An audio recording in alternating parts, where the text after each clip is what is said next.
Good afternoon friends, आप सभी का स्वागत है आपके अपने चैनल वर्चुअस में। मैं दुर्धनकर फॉर्मर एसबीआई पीओ एक छोटा सा सेशन लेकर आया हूँ इंटरव्यू एक्सपीरियंस से रिलेटेड। हमारे एक कैंडिडेट जिन्होंने आईबीपीएस पीओ का इंटरव्यू दिया है, अपना एक्सपीरियंस डिटेल जो क्वेश्चंस पूछे गए वो शेयर किए हैं। तो जिन जिन लोगों के अभी इंटरव्यू बाकी हैं उनके लिए बहुत हेल्पफुल रहेगा ये सेशन। So let's start.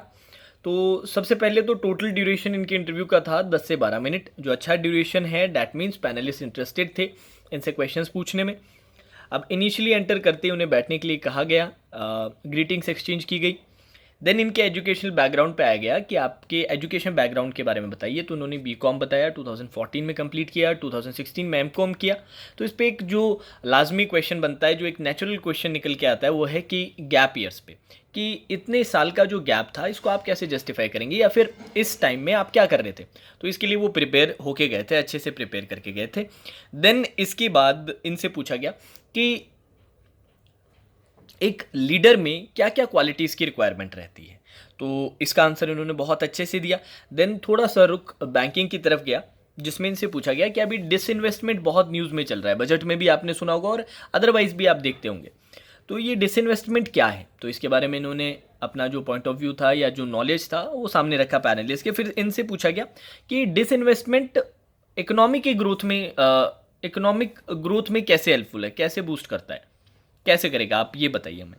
तो इस पे इन्होंने इन्हें बार बार उलझाने की कोशिश की। इन्होंने आंसर दे दिया, बट स्टिल वो बार बार डिसइन्वेस्टमेंट में कुछ ना कुछ पूछने की कोशिश कर रहे थे, उनको रैटल करने की कोशिश कर रहे थे, प्रेशराइज कर रहे थे कि पैनिक हो जाए, नर्वस हो जाए। पर ये चीज़ मैंने आप लोगों को भी बोल रखा है, और उनसे भी जब मेरी बात हुई थी उनको मैंने बताया था कि ऐसे क्वेश्चंस आ सकते हैं अगर इंटरव्यू थोड़ा बड़ा चलता है, जहाँ पर ऐसा सेक्शन रहे जहाँ पर वो आपको प्रेशर करने की कोशिश करें, वहाँ पर पैनिक नहीं करना है। ठीक है। तो इसके बाद फिर इनसे पूछा गया कि बजट की अभी सिचुएशन क्या है। तो इसके बारे में इन्होंने जिक्र किया। करंट बजट के से रिलेटेड भी एक दो सवाल इनसे पूछे गए थे। देन एक वी शेप इकोनॉमी जो हमें सुनने को मिली है बजट के अंदर भी, इसके बारे में डिस्कशन रहा और इस पे कुछ क्वेश्चंस पूछे गए। देन क्योंकि ये कॉमर्स बैकग्राउंड से है, कॉमर्स पोस्ट ग्रेड है, तो बैलेंस शीट से रिलेटेड क्वेश्चन पूछे। सबसे पहले बैलेंस शीट क्या है, फिर उससे फॉलोअप 2 से 3 क्वेश्चंस पूछे गए। ये क्वेश्चंस उनको नहीं आते थे। बैलेंस शीट क्या है ये तो ऑब्वियसली पता था, पर उसके बाद जो क्वेश्चंस है थोड़ा सा इन डेप्थ थे, तो वो इनका आंसर नहीं कर पाए। बाकी सभी क्वेश्चंस का आंसर बहुत अच्छे से इन्होंने किया। हाँ, एक क्वेश्चन और पूछा गया था कि कहीं ना कहीं डिस्कशन में मोनोपोली का जिक्र हुआ था। तो पैनलिस्ट ने पूछा था कि ये मोनोपोली है क्या, और क्या मोनोपोली हमारे देश के लिए अच्छी है या ख़राब है। तो इस पे भी इन्होंने डिटेल्ड आंसर बहुत ही बढ़िया तरीके से दिया था। तो ये इसी के साथ इनका इंटरव्यू कंप्लीट हो चुका था।